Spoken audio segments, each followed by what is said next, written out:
Hello दोस्तों, आज की वीडियो में बात करेंगे इंडियन कॉन्ट्रैक्ट एक्ट 1872 में essential elements of a valid contract. एक वैलिड कॉन्ट्रैक्ट के क्या क्या इंपॉर्टेंट एलिमेंट्स है, अगर वो हो गए तो ही माना जाएगा वो वैलिड कॉन्ट्रैक्ट। वही आज की वीडियो का टॉपिक है। इससे पहले कि अगर आपने बेसिक वीडियो नहीं देखी है, इसकी इंपॉर्टेंट डेफिनेशंस क्या होती है, कॉन्ट्रैक्ट क्या होता है, एग्रीमेंट क्या होता है, फलाना क्या होता है, ढिगलाना क्या होता है, उसके वीडियो का लिंक डिस्क्रिप्शन में, पहले आप वो वीडियो जाके जरूर देखिए। ठीक है, चलिए शुरू करते हैं। इंडियन कॉन्ट्रैक्ट एक्ट में एसेंशियल एलिमेंट्स जो बता रखे हैं वो सेक्शन 10 में बता रखे हैं। उसके बिना भी ऐसे कुछ एलिमेंट्स है जो कि वैलिड कॉन्ट्रैक्ट का हिस्सा है। लेकिन पहले हम सेक्शन 2 वाला समझेंगे, साथ में वो भी समझेंगे, एक साथ दोनों चीजें समझेंगे। ठीक है, पहले हम क्या करेंगे, वो वाला समझेंगे जो सेक्शन 10 में नहीं है, बट वो भी एक वैलिड कॉन्ट्रैक्ट का हिस्सा है। वैलिड कॉन्ट्रैक्ट होने के लिए पहले तो कॉन्ट्रैक्ट क्या होता है ये हम समझ चुके हैं, वैसे दोबारा समझ लेते हैं एक बार। कॉन्ट्रैक्ट का मतलब एग्रीमेंट प्लस इनफोर्सिबिलिटी, यानी कि पहले तो किसी के बीच में एग्रीमेंट होना, दो पार्टी के बीच में एग्रीमेंट होना। एग्रीमेंट कैसे होता है? Proposal plus acceptance, offer plus acceptance, यानी कि किसी पार्टी ने आपको कुछ ऑफर करा, उसने एक्सेप्ट कर लिया और वो एग्रीमेंट बन गया। अब एग्रीमेंट अगर लॉ के द्वारा इनफोर्सिबल है, यानी कि लॉ के अंदर लीगल ऑब्लिगेशन आ जाती है, तो लोग कोर्ट उसको एक्सेप्ट करता है, तो वो एक कॉन्ट्रैक्ट बन जाता है। तो कॉन्ट्रैक्ट बनाने के लिए सबसे पहले क्या करना पड़ेगा? एग्रीमेंट के सारे फीचर आ जाएंगे, यानी कि दो पार्टी होनी चाहिए, कम से कम दो पार्टी होनी चाहिए। बिकॉज बिना दो पार्टी के कॉन्ट्रैक्ट हो सकता है क्या? पहले एक पार्टी होगी और दो दूसरी पार्टी होगी, उन दोनों के बीच में एग्रीमेंट होगा तभी तो कॉन्ट्रैक्ट होता है। तो वो कॉन्ट्रैक्ट बनाने के लिए कम से कम दो पार्टी का होना जरूरी है। क्या मैं अपने आप को खुद ही को कॉन्ट्रैक्ट दे सकती हूँ क्या? अपने आप को खुद कन्वर्ट दे दोगे? कॉन्ट्रैक्ट किसी और को देते हैं। तो बेसिकली वही चीज है, दो पार्टी तो पहले होनी चाहिए ना, अपने आप को थोड़ी दे देंगे कुछ। ऑफर, ऑफर होना चाहिए, क्योंकि ऑफर का मतलब प्रपोजल, पहले प्रपोजल पेश होता है। ऑफर का मतलब प्रपोजल, यानी कि किसी पार्टी, एक पार्टी ने दूसरी पार्टी को कुछ प्रस्ताव पेश किया हो कि मैं आपके लिए ये करूंगा, मैं आपके लिए वो करूंगा, फलाना करूंगा, डिगलाना करूंगा, तभी तो एग्रीमेंट होता है। जब पहले ऑफर पेश होता है, फिर वो अगर ऑफर एक्सेप्ट हो जाता है तो वो एग्रीमेंट बन जाता है, तब वो दोनों पार्टी को मानना पड़ता है। समझ रहे हो बात को? फिर एक्सेप्टेंस, पहले पहले क्या होता है? ऑफर पेश, पहले दो पार्टी होती है, फिर ऑफर पेश होता है एक पार्टी के द्वारा, फिर एक्सेप्टेंस होती है, तो क्या बन जाता है? कॉन्ट्रैक्ट नहीं बनता। कॉन्ट्रैक्ट नहीं बनता, क्या बनता है? एग्रीमेंट बन जाता है। फिर लॉफुल कंसिडरेशन, कंसिडरेशन होना बहुत जरूरी है उस ऑफर के अंदर। अगर वो ऑफर ऐसा है जो कि कंसिडरेशन है ही नहीं उसके अंदर, तो वो ऑफर नहीं है। कुछ लॉफुल कंसिडरेशन होनी चाहिए। तो offer must be the agreement, agreement बन जाएगा ऑफर एक्सेप्टेंस के बाद, लेकिन एग्रीमेंट में क्या होना चाहिए? लॉफुल कंसिडरेशन होनी चाहिए। ठीक है, लॉफुल कंसिडरेशन होनी चाहिए। तो वो लॉफुल कंसिडरेशन से क्या होगा? वो एक्चुअल में अब वो आपका बन जाएगा कॉन्ट्रैक्ट। बट एक बात ध्यान समझना, वो कॉन्ट्रैक्ट ऐसे नहीं बनेगा। कॉन्ट्रैक्ट बनाने के लिए लॉफुल ऑब्जेक्ट भी होना चाहिए। लॉफुल ऑब्जेक्ट होना बहुत जरूरी है, यानी कि जो आपका कोई फ्रॉड के लिए ना हो, कोई इलीगल काम के लिए ना हो। That is very very important. वो लॉफुल कोई ना कोई उसका ऑब्जेक्टिव इंटेंशन सही काम के लिए होना चाहिए। जैसे कि आपका भाई एक दो पार्टी के बीच में एग्रीमेंट हुआ, चलो भाई ऐसा करते ड्रग सप्लाई करता हूं, मैं आपको ड्रग सप्लाई करूंगा, आप मुझे पैसा देना उसके बदले में। अब वो एग्रीमेंट भी हुआ, लॉफुल कंसिडरेशन भी है कि भाई 5 लाख की कंसिडरेशन होगी, लेकिन ऑब्जेक्टिव भी गलत मोटिव का है, तो भैया वो कॉन्ट्रैक्ट नहीं माना जाएगा, वो कॉन्ट्रैक्ट गलत हो जाएगा। फिर competent to contract, capacity section 11 में बता रखा है कि जो पार्टी है वो कॉन्ट्रैक्ट में आ रही है, वो कैपेसिटी भी है उसके अंदर वो पूरा करने की, ये नहीं है। अगर कैपेसिटी ही नहीं है तो कॉन्ट्रैक्ट में क्यों आ रहे हो भैया? जैसे कि आपका पर्सन 18 साल से ऊपर होना चाहिए, माइनर नहीं होना चाहिए। पर्सन मीन साउंड माइंड, सन की दिमाग का नहीं होना चाहिए कि भाई उसका दिमाग में फॉल्ट है और वो पता चला कॉन्ट्रैक्ट ही नहीं पूरा कर सकता है, कॉन्ट्रैक्ट में आ गया। तो सेक्शन 12 में ये बता रखा है साउंड माइंड होना चाहिए।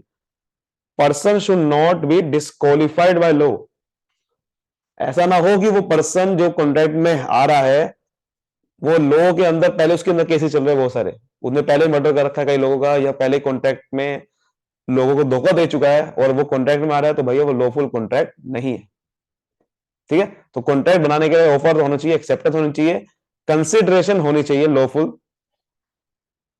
लॉफुल ऑब्जेक्ट भी होना जरूरी है, कॉम्पिटेंट टू कॉन्ट्रैक्ट, उसके बाद फ्री कंसेंट। ये भी बहुत इंपॉर्टेंट है। फ्री कंसेंट का मतलब ऐसा भाई ना हो कि आपने सामने वाली पार्टी के जबरदस्ती कॉन्ट्रैक्ट में घुसा दिया। जो जबरदस्ती कॉन्ट्रैक्ट में घुसाता है उसे बोलते हैं वॉइडेबल कॉन्ट्रैक्ट। ये हमने फर्स्ट वीडियो में देखा था। क्या बोलते हैं? Voidable contract. वॉइडेबल कॉन्ट्रैक्ट का मतलब ऐसा कॉन्ट्रैक्ट जो कि आप एक पार्टी ने जबरदस्ती कॉन्ट्रैक्ट में घुसा दिया। लेकिन ये वॉइडेबल क्यों कहते हैं? क्योंकि ये वॉइड माना जा सकता है, कभी भी वॉइड माना जा सकता है। वॉइड का मतलब इनवैलिड माना जा सकता है कभी भी, जब दूसरी पार्टी ने अगर सवाल उठा दिया कि भाई ये तो मेरे फ्रॉड करा है, मेरे साथ मिस रिप्रेजेंटेज करी है, मिस्टेक करी है। देखो इसके अलग अलग सेक्शन बने हुए हैं। कोर्सन किया है मेरे साथ, ठीक है। कोर्सन का मतलब क्या होता है?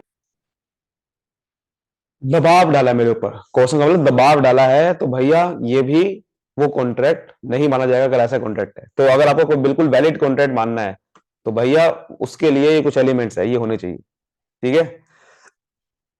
क्या एग्रीमेंट समझ में आपको? देखो ये दोनों मिक्स करके हमने लिख दिया। देखो ये दो पार्टी लिख दिया, एग्रीमेंट हो गया, कॉम्पिटेंसी हो गया, लॉफुल कंसिडरेशन, ठीक है। Not express declare to be void, ये बेसिकली वही हो जाएगा उसके अंदर ही, ठीक है। जो फ्री और अच्छा फ्री कंसेंट वाला तो आ गया। एक और इसमें कुछ ऐसे पॉइंट है जो कि इसके अंदर नहीं है। देखो वो आगे पॉइंट है अभी वही वाले, intention to declare legal relationships. क्या कह रहा है वो? भैया इंटेंशन होनी चाहिए कि भैया वो लीगल रिलेशनशिप बता सके। जैसे कि एक हस्बैंड ने अपने वाइफ को प्रॉमिस किया कि मैं आपको नेकलेस लेके दूंगा, to buy her a necklace. अच्छा, एक बार हस्बैंड ने प्रॉमिस किया to buy her a necklace on occasion of her birthday, is not a contract. Is not a contract. क्यों? The intention of the party to contract must be create legal relationship. अब legal relationship और social relationship का मतलब आपको समझना पड़ेगा भैया। Legal relationship का मतलब होता है और सोशल रिलेशनशिप का मतलब कॉन्ट्रैक्ट ऐसा होना चाहिए कि एक्चुअल में वो बेसिकली कानूनी रूप से पूरा करने के लायक हो। एक हस्बैंड नेकलेस दिलाने का वादा कर रहा है और वाइफ ने मान भी लिया, this is not a contract, क्योंकि ये कवर नहीं होता हमारे इंडियन कॉन्ट्रैक्ट एक्ट में। ये लीगल रिलेशनशिप नहीं बनाता, ये एक सोशल रिलेशनशिप है। सोशल रिलेशनशिप है, ये सामाजिक है। बेसिकली इसमें आपका कोई जरूरी नहीं है कि करना ही है। लेकिन अगर सपोज करो कि एक गुड सप्लाई कर रहे हैं किसी आप पार्टी को 5 लाख के, तो ये एक लीगल रिलेशनशिप है, बिकॉज गुड सप्लाई नहीं हो गए तो बिजनेस नहीं चल पाएगा, ठीक है ना। ये लीगल रिलेशनशिप लाता है। तो ऐसे कॉन्ट्रैक्ट्स, इंडिया कॉन्ट्रैक्ट तो याद रखना हमेशा, सोशल जो होते हैं, सोशल कोज वाले, सोशल इवेंट्स वाले, वो कॉन्ट्रैक्ट एक्ट में कभी नहीं आते। तो इसलिए एक तो लीगल रिलेशनशिप होना चाहिए।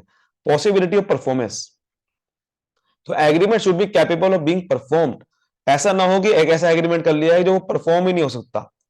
जैसे कि if A promises B to bring rainfall through magic, ये एग्रीमेंट कभी नहीं है, क्योंकि भैया ये पॉसिबल नहीं है। मैजिक नाम की कोई चीज नहीं होती। मैजिक तो एक ट्रिक, हाथ की सवाई होती है। ये थोड़ी सच में मैजिक करके रेनफॉल ले आओगे। Such agreement can not be enforced. Law के अंदर कभी भी इन्फोर्स नहीं हो सकता ऐसे एग्रीमेंट। तो वो एग्रीमेंट परफॉर्म भी होने चाहिए। तो लॉ ये कहना चाह रहा है कि कोर्ट में अगर आप पेश करोगे कॉन्ट्रैक्ट को, तो लॉ किन कॉन्ट्रैक्ट को मानेगी कि भैया लीगल वाले, लीगल रिलेशनशिप होने चाहिए, परफॉर्म होना चाहिए, तभी वो कॉन्ट्रैक्ट माना जाएगा असली। लीगल फॉर्मेलिटीज होनी चाहिए, तभी तो वो कॉन्ट्रैक्ट माना जाएगा। ये कि नहीं कि रजिस्ट्रेशन होनी चाहिए उसकी, राइटिंग में होना चाहिए, दे मस्ट बी फॉलोड। जैसे कि आपने सिर्फ एक नेकलेस लाने का पैदा कर दिया, लेकिन अगर आपने उसको राइटिंग में करा है, ठीक है, आपने राइटिंग में करा है और कुछ आपके ऊपर लीगल ऑब्लिगेशन क्रिएट हो चुकी है कानूनी रूप से, आप जरूरी है नेकलेस देना, तब तो भैया लीगल रिलेशनशिप है, भले ही वो सामाजिक क्यों ना हो। लेकिन ऐसा नहीं है तो वो कॉन्ट्रैक्ट नहीं होगा। यानी कि लीगल फॉर्मेलिटीज होनी जरूरी है, रजिस्ट्रेशन करवाना जरूरी है, राइटिंग। देखा हमने, कॉन्ट्रैक्ट होता है बहुत बढ़िया लेवल पे, आपके साइन होते हैं उसके अंदर, साइन होते हैं अच्छे तरीके से, आपको बहुत बढ़िया पेज पे हर चीज लिखी होती है क्लियर तरीके से, ताकि कोई दूसरी पार्टी ये ना कह सके कि भाई ये तो बताया नहीं। तो बहुत सारे कॉन्ट्रैक्ट होते हैं। जब आप भी फ्यूचर में किसी कॉन्ट्रैक्ट में आओगे, किसी कंपनी के साथ भी होते हैं बहुत सारे कॉन्ट्रैक्ट, तो उसमें रजिस्ट्रेशन होती है, उसकी राइटिंग में होता है, बहुत सारी फॉर्मेलिटीज होती है उसके अंदर जो पूरी करनी होती है। समझ आई कोई बात? देखो ये सारे पॉइंट अभी सारे कवर नहीं हुए, आपके सोच लोगे, देखो सारे पॉइंट लिखने की जरूरत नहीं है। मेन आपको ये लिखने हैं, एग्रीमेंट हो गया, फ्री कंसेंट हो गया, कॉम्पिटेंसी हो गया, lawful legal object, not express declare to be void. ये भी उसमें आ जाएगा कि भाई वॉइड पहले से नहीं होना चाहिए, यानी कि वॉइड वाला नहीं होना चाहिए। वॉइड का मतलब क्या है? वॉइड का मतलब इनवैलिड, इनवैलिड नहीं होना चाहिए। यानी कि पहले से ही ऐसा नहीं होना चाहिए कि वो डिक्लेयर हो जाए वॉइड। मतलब ऐसे जैसे कोई कॉन्ट्रैक्ट इलीगल पर्पस के लिए होते हैं, फ्रॉड वाला होते हैं, ये सारे कॉन्ट्रैक्ट वॉइड माने जाते हैं, ठीक है। और ये फिर हमने समझा 2 पार्टी होनी चाहिए, इंटेंशन आ गया, लीगल फॉर्मेलिटी आ गया। बाकी 2 पॉइंट और है, जैसे सर्टेनिटी ऑफ मीनिंग, यानी कि मीनिंग होना चाहिए उसके अंदर, ऐसा नहीं हो कि ऐसा कॉन्टेंट हो गया जो समझ ही नहीं आ रहा हो। पॉसिबिलिटी परफॉर्मेंस मैंने आपको बता दी। तो ये मेन पॉइंट आपको यही लिखने है इसके अंदर, इससे ज्यादा कुछ नहीं लिखने की जरूरत है। ठीक है, आज की वीडियो के लिए इतना ही। यही हमने आज की वीडियो को समझा, एसेंशियल ऑफ वैलिड कंटेंट। आगे और भी वीडियो आती रहेगी, तब तक के लिए मिलते हैं, तब तक के लिए bye bye. Thank you so much, all the best.